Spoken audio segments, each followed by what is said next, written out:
율법이 입술로 범죄하지 아니하니라. 아멘. 오늘 말씀은 사단의 계속되는 시험입니다. 부제는 욥의 내적 시련과 새 친구의 등장. 정신의학과 의사가 한 말입니다. 정신 상담을 오는 사람들이 정신 문제를 가지고 있는 사람들이 오는 게 아니고 그 정신 문제 있는 사람에게서 피해를 받은 사람들이 온다. 우리 주변에 정신 문제 있는 사람 많아요. 그 사람들이 피해를 주고 막 병원에 갑니까? 아닙니다. 피해받은 사람들이 그것 때문에 고통받고 우울해지고 그러다가 온다는 얘기예요. 교회는 누가 옵니까? 저는 그렇게 정의를 내립니다. 평범한 사람이 와서 위대해지는 것이다. 교회는 사실은 죄인임을 깨닫는 사람이 와요. 갈급한 사람이 와요. 문제 있는 사람이 와요. 그러나 하나님을 만나고 위대하신 하나님을 찬양하는 위대한 삶을 살게 되는 게 교회인 줄 믿습니다. 그래서 오늘은 어린이날 심리학자 엘킨드의 박사의 재촉받는 아이, 너무 빨리 성장하는 아이라는 책에서 오늘날 어린이들에게 부모와 성인 사회로부터 재촉을 받는 것이 최대의 스트레스가 되고 있다. 현대 아이들이 겉으로 보기에는요, TV 막 문화 매체들을 접하다 보니까 성숙해 보여요. 그렇게 행동하지만 그들 속은 여전히 어린아이들이에요. 그래서 우리는 사회적으로 아이들에게 너무 많이 기대합니다. 그들이 능력이 미치지 못하는 결정과 환경의 적응까지 강요합니다. 이러다 보니까 아이들이 빨리 성공하도록 떠밀려요. 이러다 보니까 두려운 거예요. 속에는 실패에 대한 두려움, 빨리 성취를 이루지 못하는 염려 때문에 디프레션이 된다 그랬습니다. 또 어느 교사가 한 말입니다. 요즘 초등학교 어린이들 속에 영적으로 어둠의 세력에 잡혀 학교 안에서 교사도 무시하고 수업 시간에 난폭한 행동으로 수업을 방해하고 교사들을 괴롭히는 아동들이 반마다 수명씩 있다. 언제든 우리 때도 있었어요. 선생님 어렵게 하고 힘들게 하고. 그러나 지금은 그 수가 더 많아졌다는 얘기예요. 아니면 아예 일본 말로 오타쿠가 돼서 그냥 방에 틀어박혀 살더니 조금 잘하면. 지금 이런 속에서 우리 아이들에게 무엇을 가르쳐야 될 것이냐. 가장 좋은 교사는 가정이요, 부모입니다. 가정에서 모든 걸 다 보고 사실은 그때 다 모든 게 어느 정도 그게 돼요. 그 다음엔요, 교회예요. 교회에서 중요한 응답 속에 자라가야 돼요. 이번 주에 구하라, 찾으라, 두드리라 그랬는데 어린이날이니까 복용이 먹고 싶은 거 이제 엄마가 사준다고 그랬더니 3개 중에 골라라. 피자, 햄버거, 치킨. 그래서 피자를 골랐어요. 그래서 일단은 나가자 했다가 자, 이마트나 한번 가보자 그래서 갔거든요. 아니나 다를까 장난감 꺼내서 자꾸 끄집어 당겨요. 집사람은 가려고 하고 저도 중간에서. 그래서 이제 장난감 봤어요. 그 이제 게임 하나 한다 그래서 1,000원짜리 게임 뭐 30초도 안 걸리더만. 그러고 나서 좋다고 나와요. 웬일이지? 장난감 하나도 안 고르고 그냥 나와요. 참 기특하다. 역시 목사 딸이구나. 1층에 가니까 전동 자동차가 있어요. 딱 타보더니 이제 그때부터 이제 자동차예요. 그릇이 크구나. 그러나 구한다고 다 주는 건 아니에요. 전동차를 사줄 수도 있어요. 그런데 이제 사실 조금 더 어리다면 모르겠어요. 4살, 3살 때 오히려 사서 이렇게 타면 모르는데 지금 이제 5살이라 차라리 지금은 자전거 타고 하는 게 훨씬 나은 것 같아서. 한마디로 뭐예요? 구한다고 다 주는 게 아니고 필요한 것을 준단 말이에요. 하나님이 우리에게 찾으라. 무엇을 찾도록 만들어줘야 돼요. 우리가 그걸 안내하는 거예요. 그래서 저는 막 공부 막 강요 안 해요. 영어, 숫자 1, 2, 3, 4, 5, 6, 7, 8, 9, 10 하나 둘 셋 넷 10까지도 잘 때도 있고 안 할 때도 있고 그거는 언제든지 할 수 있는 거니까 못해도 그냥 그런갑다 하고 넘어가요. 지금 굳이 막 1부터 100까지 하는 애기도 있더라고요. 5살짜리가 100까지 벌써 영어로 해버려요. 영어로. 내가 아는 뭐 집사람 학부모인가 뭐 안 부러워요. 나중에 공부할 이유 생기면요 얼마든지 따라잡을 수 있어요. 내가 이유를 알고 재미가 있어야 돼요. 지금부터 실증 나버리면요. 요즘 교회 가자 그러면 한 번씩 교회 안 가고 싶어 이래요. 냅둬요. 가고 싶지 않다는데 어차피 올 건데 어차피 끌려올 건데 막 이놈의 새끼가 막 그럴 필요도 없어요. 그냥 기도하는 거예요. 교회가 축복된 자리임을. 자, 어쨌든 우리가 다 나름대로 기도하면서 응답 받아야 될 줄 믿습니다. 첫 번째, 집요한 사단의 공격입니다. 욥기 1장에도 그랬어요. 7절에 여호와께서 사단에게 이르시되 네가 어디서 왔느냐? 사단이 여호와께 대답하여 이르되 땅을 두루 돌아 여기저기 다녀왔나이다. 뭐라고요? 땅을 두루 돌아 여기저기 다녀왔나이다. 이건 지금 소설이 아니에요. 하나님 말씀인 성경이에요. 사단은 악한 영이지만 하나님의 범주 안에 있다는 얘기예요. 통제 아래 있단 말이에요. 그런데 어쩌다 부지런하다. 2장 2절에 보니까 여호와께서 사단에게 이르시되 네가 어디서 왔느냐? 사단이 여호와께 대답하여 이르되 땅을 두루 돌아 여기저기 다녀왔나이다. 지금 사단은 계속 도는 거예요. 부지런해요. 피곤하지 않아요. 근데 사단도 힘이 날 때가 있어요. 하나님 힘 날 때 있을까요? 없을까요?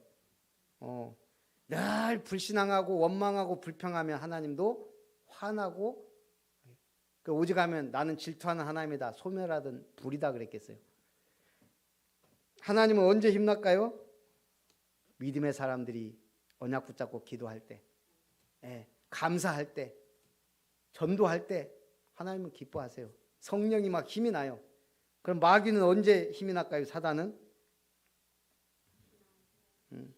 죄 가운데 빠질 때, 불신앙할 때, 원망 불평할 때, 물 없는 곳으로 다니며 시기, 분쟁, 질투, 저주, 재앙이 있는 곳에 사단은 힘나서 더 돌아다녀요. 그래서 이 땅은 하나님 나라와 사단의 나라가 싸우는 세상 나라라 이 말입니다.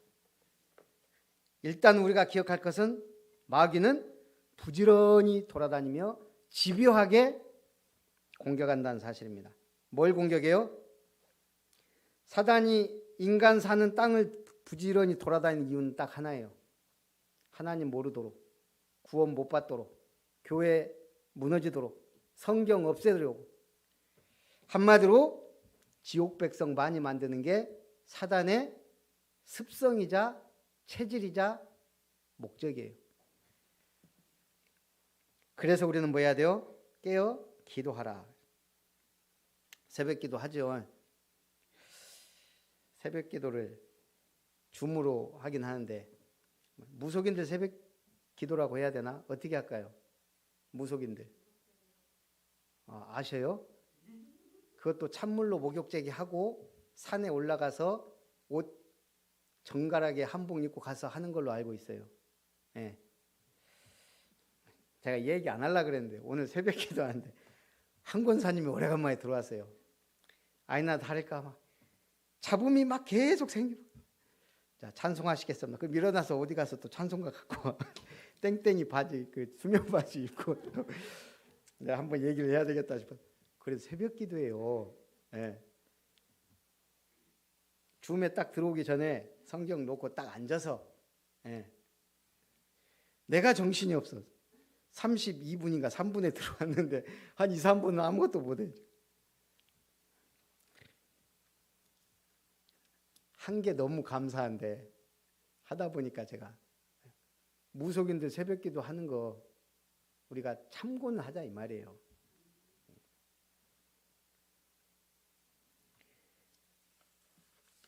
왜 무속인들은 그렇게 할까요? 사실은 우리는 머리 산발하고 난닝구 입고 예배 드려도 하나님 뭐라고 안 해요. 왜?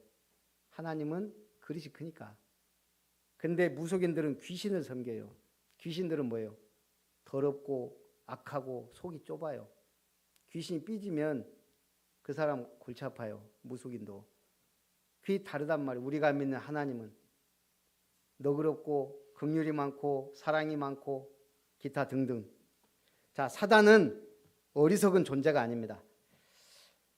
첫 인간 아담의 약점을 정확하게 알았어요. 그게 창세기 3장입니다. 네가 저거 먹는 날에 하나님처럼 된다. 아담이 다 가졌어요. 에덴 동산 행복도상을. 뭐만 안 가졌어요? 하나님이. 그거 하나. 자, 마귀는 지금도 똑같이 역사합니다. 창세기 3장이 뭐예요? 말씀을 정확하게 못 잡게 만드는 거예요. 우리가 교회에 와서 말씀 정확히 잡으면 끝납니다. 그래서 어떻게 찾고? 그럴까? 그럴 수도 있나? 이미 우리는 삶 속에서 성경의 기적과 역사들 다 까먹고 살아요. 홍해를 갈랐다더라. 태양과 달도 멈췄다더만. 중풍병자도 죽은 자도 살리신 그 주님의 능력은 성경에 있는 얘기고, 그런 우리는 자꾸 잊어먹어요. 창세기 6장이 뭡니까? 이제는 네피림 시대예요. 영적 혼란의 시대예요. 무속인들 막 이런 막 득세하고 귀신 들린 사람들이 정치 경제를 막 좌지우지하고, 지금도 똑같아요. 21세기 최첨단.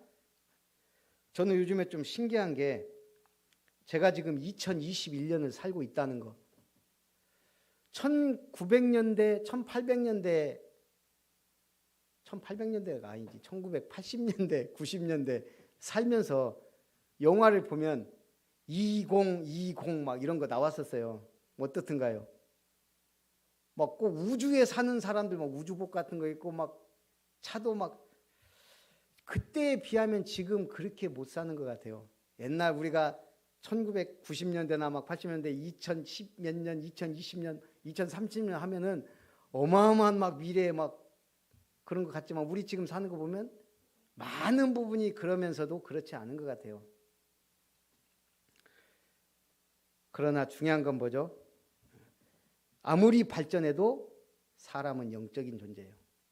귀신은 계속 활동하고 하나님도 역사하고 계세요. 창세기 11장이 뭡니까? 이제 더 헷갈린 거예요. 불신자들이 세상 권력을 잡고 바벨탑 성공하고 돈을 긁어 모으고, 믿는 사람들은 항상 부족하고 항상 모자라고, 그런 사람이 더 많단 말이에요. 속으면 안 돼요. 이게 이제 문화화된 게 사도행전 13장, 16장, 19장. 그러면서 개인이 멸망 가운데 벗어나질 못해요. 세상과 불신자를 부러워할 필요가 없다 이 말입니다.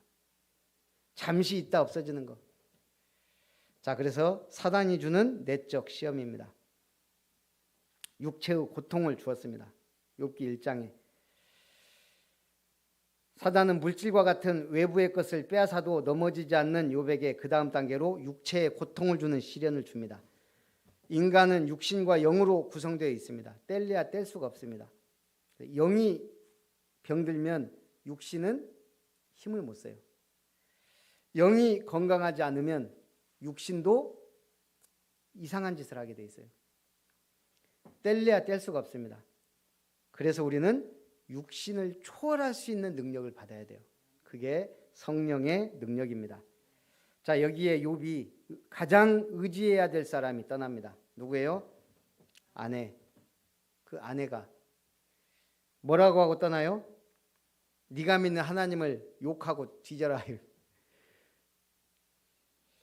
우리가 참 결혼 생활이라는 게 쉽지 않아요. 저도 살아보니까 한 50 넘어가 보니까 딱 하나가 남아요. 우리가 영적인 거 빼고, 남자는 자존심으로 살고 여자는 사랑으로 살아요.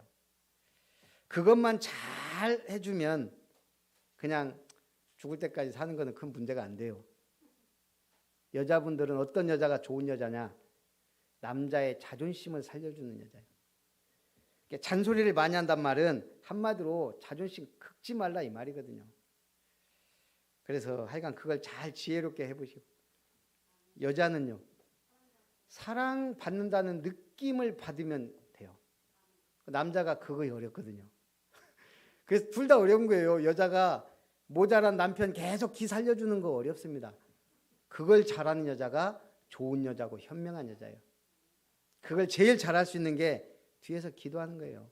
결국은. 또 여자가 사랑받는다는 느낌을 들 수 있게 만든다는 게 그 보통 쉬운 게 아니거든요. 이번 주에 어떤 분은 라면 하나만 끓여줬어도 됐는데 그걸 안 끓여줘 갖고 시험에 들었다 그러는데 충분히 이해가 됩니다. 작은 거거든, 작은 거. 아니 아플 때 남편이 라면 하나 끓여주라는데 그걸 안 끓여줘 갖고.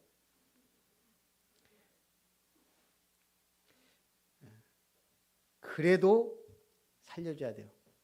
자존심을 살려줘야, 그래야 큰일을 해요. 계속 그렇게 해야 돼요. 당신은 큰일 할 사람이다. 결국은 믿음대로 된다니까요. 말대로 됩니다. 우리 집사람도 그거 잘 하는지 모르겠어요. 저같이 부족한 목사를 막 세계적인 목사로 만들 사람 한 명밖에 없어요. 우리 집사람밖에 없는데 친구들 만나러 간다 그러면 뭐라고 했었고 그래요. 하여간 제가 이 나이에도 이런 소리 들어야 되나 할 때가 많아요. 그래서 저도 사랑 받는 느낌을 잘 안 줘요. 그러면 갈수록 어떻게 돼요? 그런데 우리는 아무 문제가 없어요. 왜요? 기도하니까, 또 말씀 준비하니까, 그러다 보면 또 주여 기도하게 돼요. 자, 세 번째, 욥의 영적 고통입니다. 소유를 빼앗고 주위에 사랑하는 사람을 떠나게 하며 육체의 고통을 줌으로써 인간을 넘어뜨리려고 지금 이 사단이 욥을 부단히 건듭니다. 자, 그런데도 안 넘어가면 어떻게 하죠? 그때부터는 혼란을 주는 거예요. 불의를 보게 하고 가치를 전도시켜서 마치 정의가 없거나 죽는 것처럼.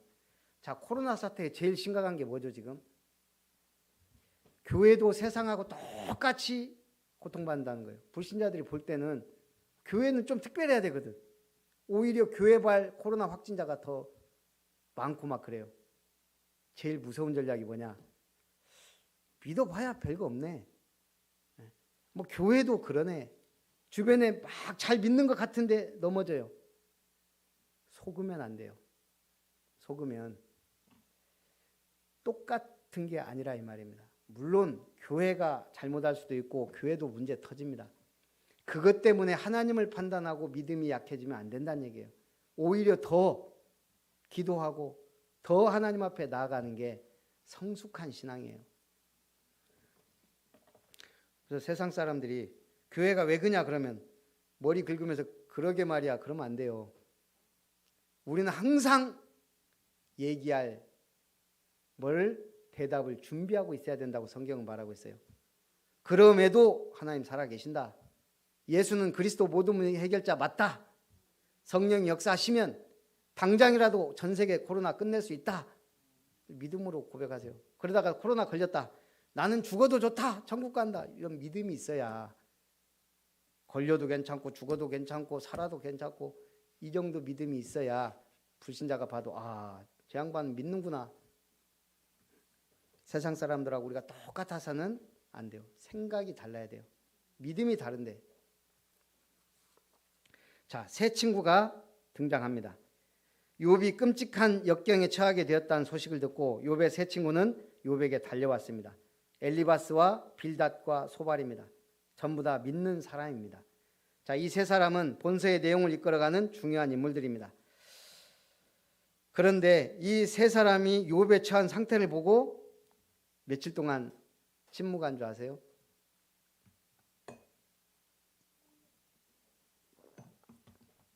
우리 원래 상담하면 가서 며칠 동안 뭐 같이 울어주고 그래요. 예, 사흘. 근데 욥의 상태를 보고 7일 동안 옆에서 아무 말도 않고 침묵하고 같이 있었어요. 친구들이 얼마나 처참했으면 7일을 말 한마디 않고. 그런데 놀라운 거는 욥이 입으로 범죄하지 않았다는 거예요. 이때까지도. 욥의 신앙이 얼마나 컸는지를 알 수가 있습니다. 그래서 오늘 사단은 집요하게 우리 인간을 공략합니다. 그러나 중요한 건 뭐예요? 우리에게는 하나님의 말씀이 있고 그리스도의 복음이 있고 성령이 함께 하시는 능력이 있어요. 자, 우리 성경에는 성령을 뭐라고 표현했죠? 우리 한글로 번역할 때는 요한복음 14장 16절 17절 뭐라고요? 보혜사라고 표현을 했어요. 성경을 해석하는 데 있어서 가장 어려운 단어가 이 성령의 보혜사라는 단어라네요. 이게 이제 히라보로 파라클레테란 말인데 우리는 보혜사라 그랬어요. 그 뜻이 풍부해요. 안위한다, 훈계한다, 권고한다, 격려한다, 도와준다라는 많은 뜻을 포함하고 있는 게 성령의 내용입니다. 그런가 하면 필리핀 남부 쫄로아노모로족은 계속하여 옆에 서서 같이 가시는 분, 신자와 같이 항상 동행하는 분, 중앙 멕시코의 오토미 인디언 그리스도인들은 보혜사를 우리 영혼의 따스함을 주시는 분, 이분들한테는 항상 따뜻하게 나를 인도하고 격려하는 분으로, 아이보리 코스트에 사는 파이올리족은 생각을 꽉 동여 매시는 내 생각을 꽉 동여 매서 끌고 가시는 분으로 표현을 했어요. 나라마다 해석하기가 다 달라요. 중요한 건 뭐예요? 그 성령께서 내 마음과 생각을 주장할 수 있고 지키실 수도 있고 우리를 확실하게 인도하신다는 얘기입니다. 사단이 아무리 역사해도 성령이 역사하시면 반드시 승리할 줄 믿습니다. 우리 욥처럼 입술로 마음으로 범죄하지 않고 오직 한 길, 그리스도 가신 그 길을 따라 제자의 삶을 살기를 기도합니다. 살아계신 하나님 감사드립니다. 오늘도 수요예배를 통해 하나님 영광 받으시고 사단의 계속되는 시험 속에서도 욥이 흔들리지 않고 범죄하지 않고 하나님 앞에 믿음으로 고백하며 나아갔던 것처럼 오늘 우리의 믿음이 오직 그리스도의 복음 안에서 하나님의 성취될 말씀의 능력을 붙잡고 우리 속에 보혜사 성령으로 함께 하시는 성령 하나님의 능력을 따라 믿음의 삶을 살도록 축복의